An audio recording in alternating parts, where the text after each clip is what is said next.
May mala chocolate hills din daw na likas na yaman sa ibang panig ng bansa. Gita Irian sa report ni Bernadette Reyes. Kung ang Bohol may pamosong chocolate hills, meron din daw ganyan sa isla ng Negros. Ang Negrense vlogger na si 30 gusto raw makilala rin ng iba ang ipinagmamalaki nilang Hinakpan at Prosperidad Hills. Daan-daang burol na mas patusok ang tuktok. Luntian din ang kulay dahil sa bumabalot na makakapal at matataas na puno. Mula sa view deck na may 360-degree view, mistulang malulumot na punso ang mga burol sa Hinakpan.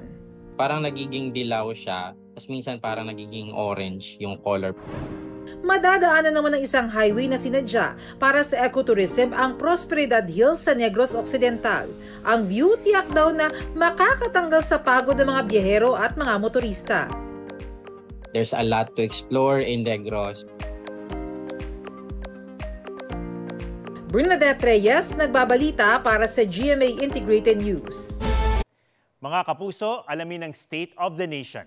Mag-subscribe sa GMA Integrated News sa YouTube. Sa ating mga kapuso abroad, samahan niyo kami sa GMA Pinoy TV at sa www.gmanews.tv.